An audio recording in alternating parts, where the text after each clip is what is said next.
له فقد فاز فوزا عظيما. Ma'asyiral muslimin wal muslimat rahimanillahu wa iyyakum. Bersyukur kita kepada Allah Subhanahu wa taala yang mempertemukan kita pada hari yang mulia, hari Idul Adha, salah satu hari yang agung dalam agama kita. Rasulullah sallallahu alaihi wasallam mengatakan, "Inna a'zamul ayyam 'indallah yauman nahr."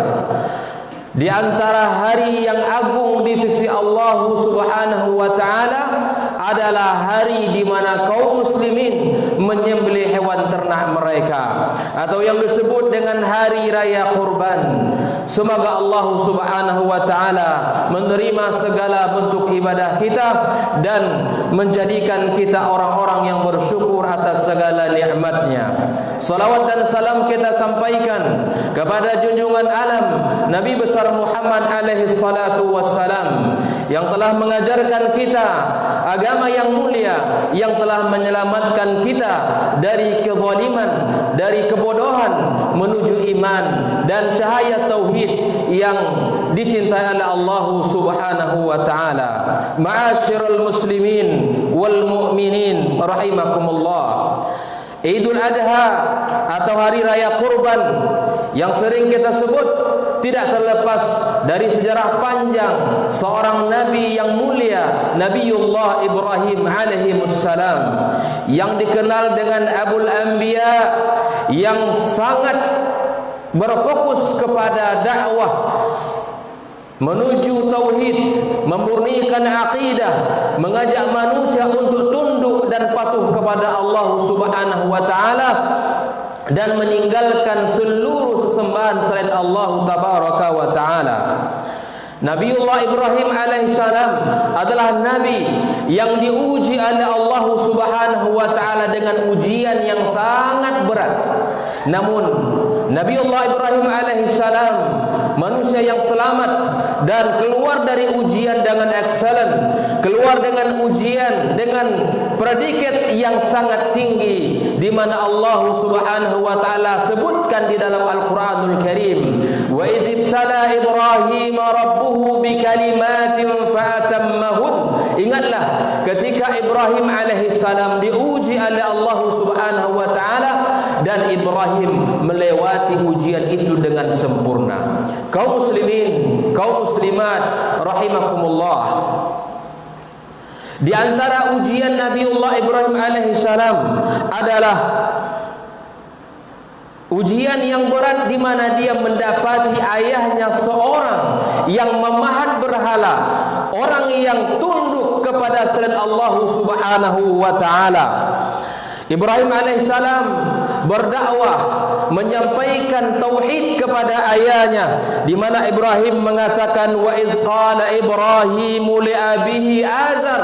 Ingatlah tatkala Ibrahim berkata, mendakwahkan kepada ayahnya yang bernama Azar, atattakhidhu asnaman alihah, apakah engkau wahai ayah menjadikan berhala-berhala ini sebagai sesembahan?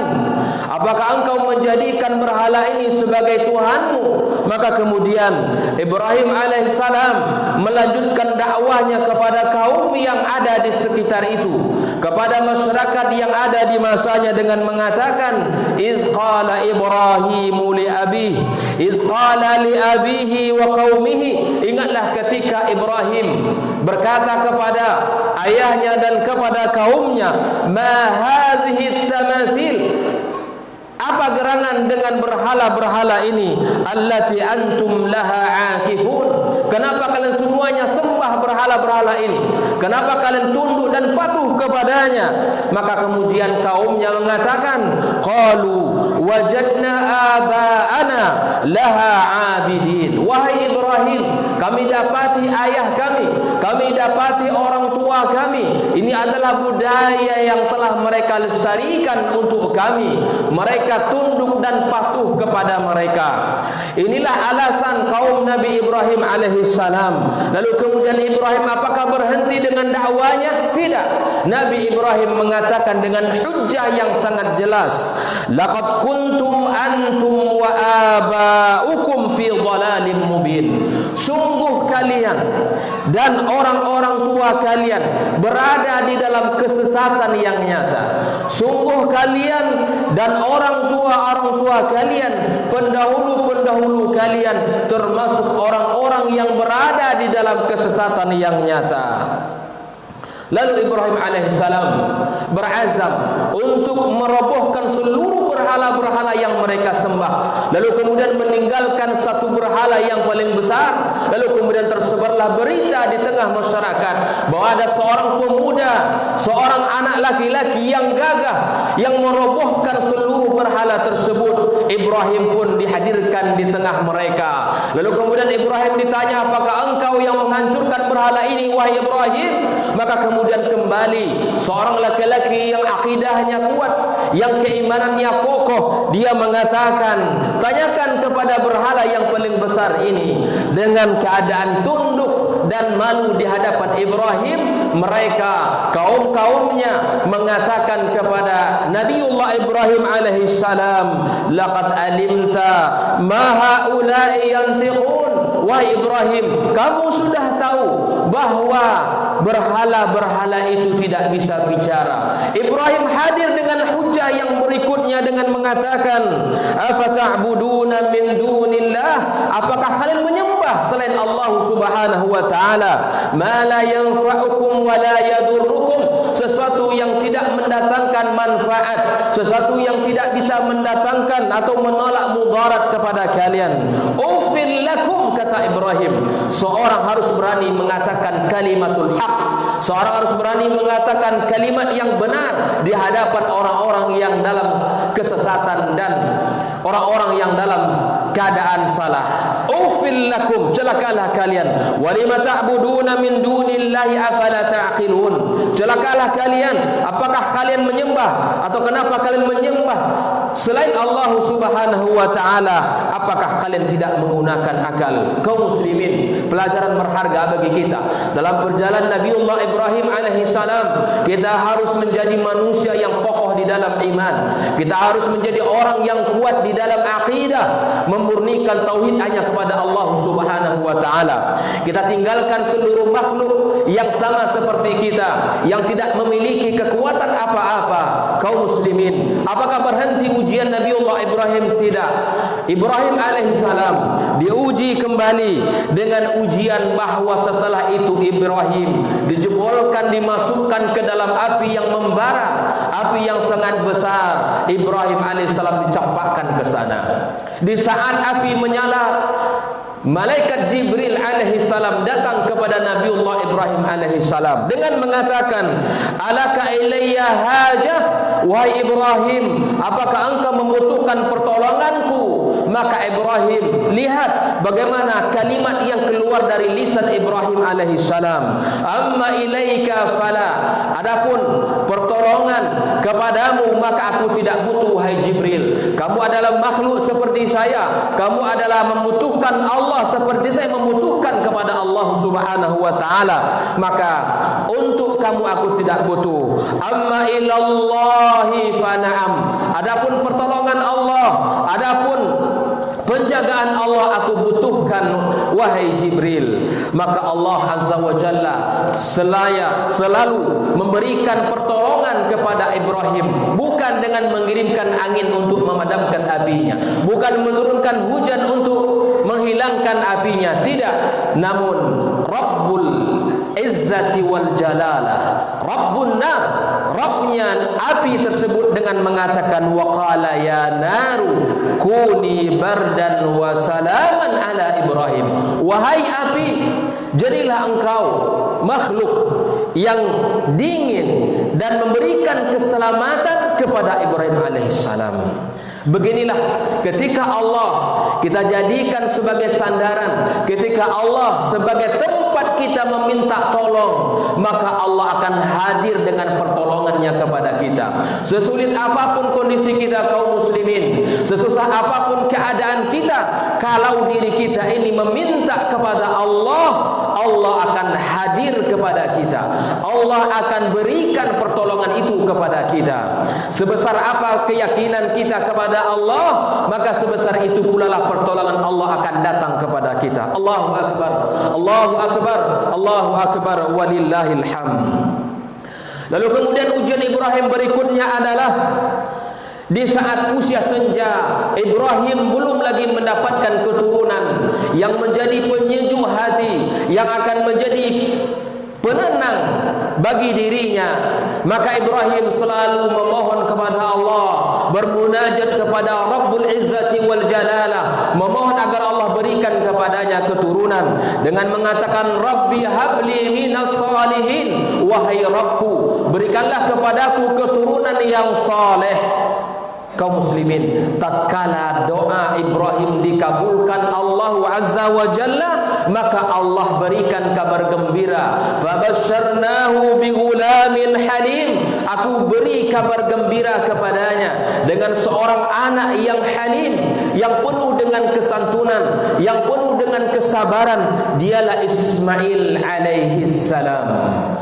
Betapa banyak di antara kaum muslimin yang mengidamkan, yang menginginkan keturunan, yang menginginkan anak-anak. Maka contohlah Ibrahim, teladanilah beliau. Jangan pernah berputus asa, jangan pernah berhenti berdoa. Mintalah kepada Allah, Sang Pencipta langit dan bumi, yang maha kaya, yang jika berkehendak Dia cukup mengatakan kun fayakun. Yakinlah kepada Allah Azza wa Jalla, bentangkanlah sejadah kita, mohonlah kepadanya dengan penuh keyakinan, Allah akan mengabulkan permintaan kita.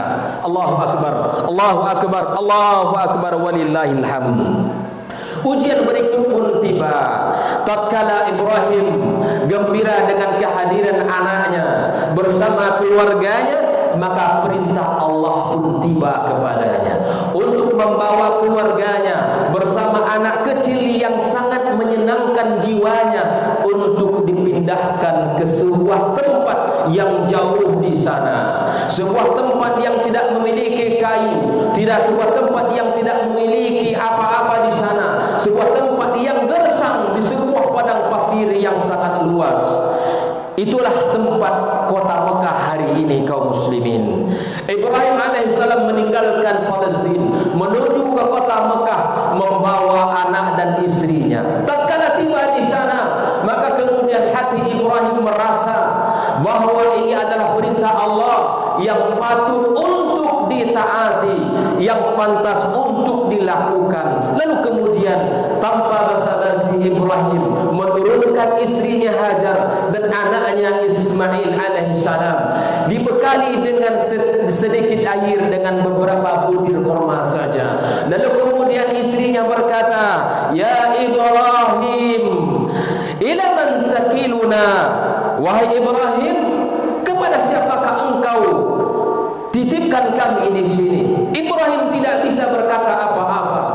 Ibrahim tidak bisa bicara, dengan hati yang sangat bersedih meninggalkan keluarganya di tempat tersebut. Lalu kemudian Hajar kembali berkata, ya Ibrahim, ila man takiluna, kepada siapa engkau titipkan kami wahai Ibrahim? Maka kemudian Hajar, seorang istri yang salihah, seorang istri yang tahu dengan ketaatan, seorang istri yang beriman, lalu kemudian dia menguatkan Ibrahim dengan satu kalimat yang sangat kuat. Allahu amaraka bihadza, apakah Allah yang menyuruh kamu wahai Ibrahim? Maka dengan semangat yang lahir dari Ibrahim dia mengatakan, na'am, Allahu Rabbi, Allahu ilahi, iya Allah yang menyuruhku, Rabbku, ilahku yang memerintahkan aku untuk mengantarkan kalian di sini. Kalimat yang tegas yang sekaligus menguatkan hati Ibrahim yang sedang bersedih. Idzan la yudayyana Allahu abadan. Kalau demikian demikian halnya wahai Ibrahim, maka Allah tidak akan pernah meninggalkan kita. Allah tidak akan pernah menyia-nyiakan kami di sini. Maka pergilah kamu pulang wahai Ibrahim, kami akan dijaga Allah Subhanahu wa taala. Betapa butuhnya sebuah keluarga yang memiliki keimanan yang kokoh. Tidak hanya seorang suami, begitupun seorang istri yang tunduk dan patuh kepada Allah Subhanahu wa taala. Kalau sudah berbicara tentang syariat, kalau sudah berbicara tentang agama Allah, maka istri selalu menguatkan suaminya. Kalau itu adalah kebenaran, maka supportlah suaminya. Kalau itu adalah syariat, maka doronglah suaminya. Jangan pernah lemahkan suami dalam mengerjakan kebaikan-kebaikan tersebut. Allahu akbar, Allahu akbar, Allahu akbar, walillahil hamd. Lalu ujian berikutnya pun tiba ketika Nabiullah Ibrahim alaihissalam kembali ke Syam. Lalu kemudian dia diperlihatkan oleh Allah dalam tidurnya sebuah mimpi, yang mana mimpi itu dia melihat diperintahkan Allah untuk menyembelih anaknya, sang kekasihnya, buah hatinya, idaman yang sangat panjang, penantian yang sangat lama, anaknya Ismail alaihissalam. Kemudian dia kembali ke Mekah dengan mengatakan kepada anaknya, qala ya bunayya, wahai ananda, inni ara fil manami anni azbahuka fanzur madza tara. Wahai anakku, sesungguhnya aku bermimpi dalam tidurku. Aku melihat bahwa aku menyembelihmu. Maka bagaimanakah pendapatmu wahai anakku? Seorang anak yang telah tertanam di dalamnya akidah yang benar, seorang anak yang memiliki keimanan yang kuat, maka dia mengatakan, qala ya abati fa'al ma tu'mar satajiduni insyaallahu minas sabirin. Wahai ayah, lakukanlah apa yang Allah perintahkan kepadamu. Engkau akan dapatkan aku seorang anak yang bersabar atas perintah Allah Subhanahu wa taala. Kaum muslimin, kaum muslimat, hadirin hadirat rahimakumullah. Inilah pengorbanan Ibrahim, inilah pengorbanan Ismail alaihi salam. Apakah mereka mendahulukan kecintaan dunia? Tidak. Mereka mendahulukan Allah, mereka mendahulukan kehidupan akhirat. Inilah perajan mahal untuk kita semuanya. Terkadang kita di dalam kehidupan ini mati-matian untuk mendapatkan kehidupan dunia, sementara kita tidak memiliki perhatian serius untuk mendapatkan kehidupan abadi kita dengan kesempurnaan. Kita tidak mau di dunia ini dengan barang-barang yang sederhana. Kita tidak mau di dunia ini dengan memiliki sesuatu yang tidak bernilai.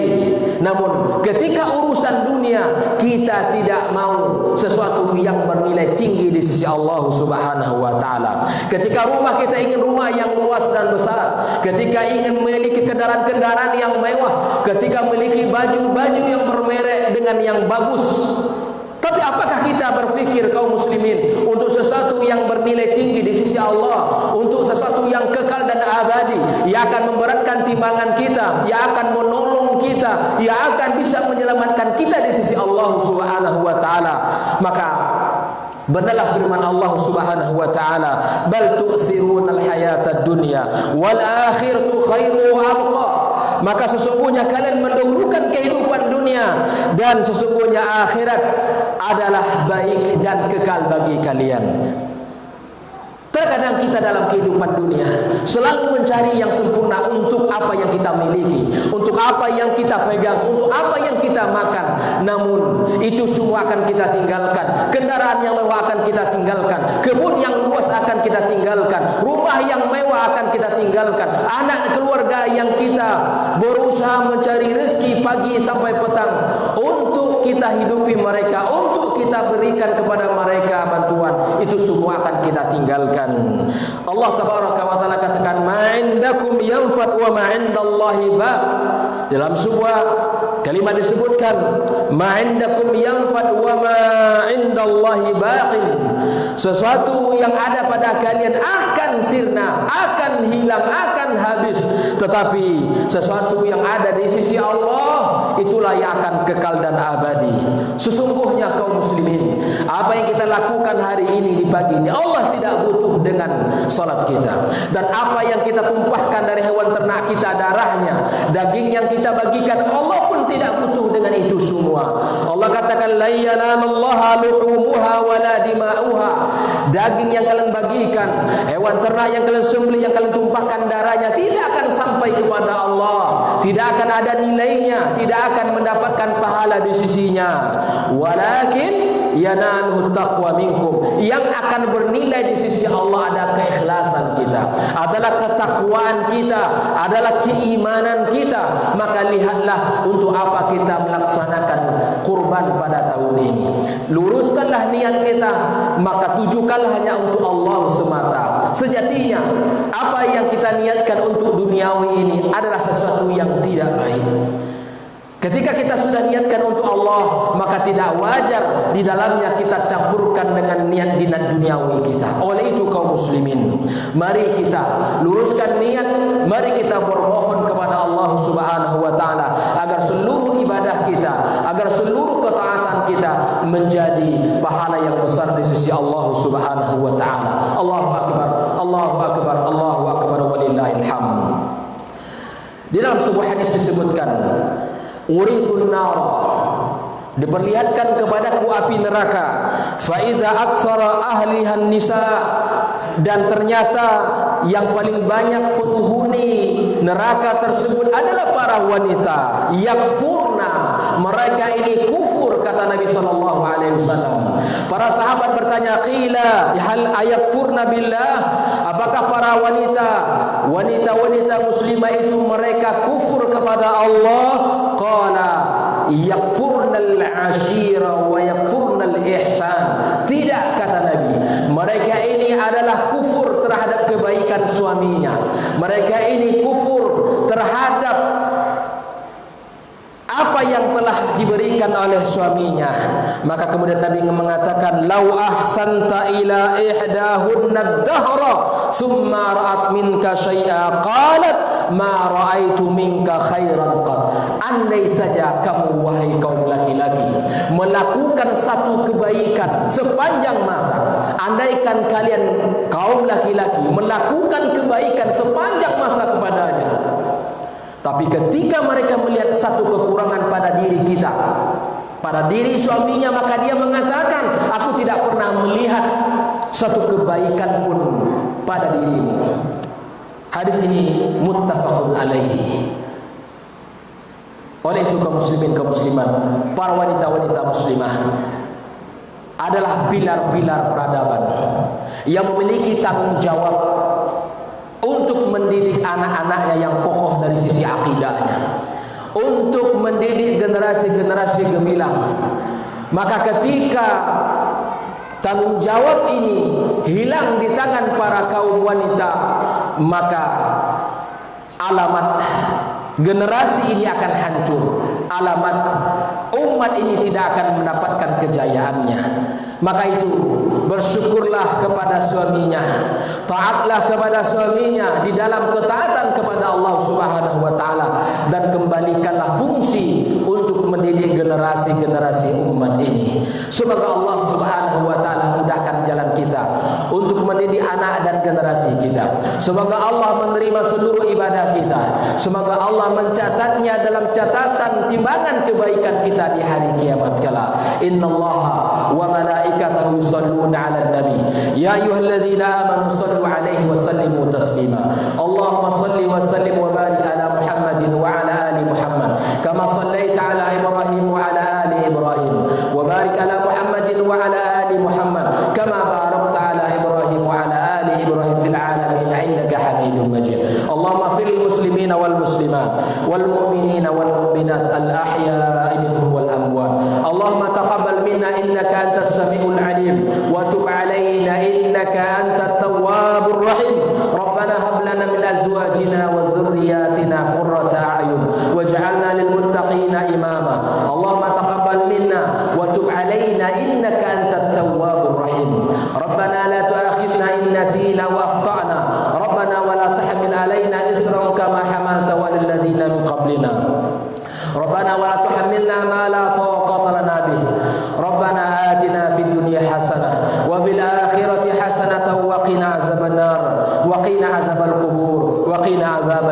bashar. Walhamdulillahirabbil alamin. Assalamualaikum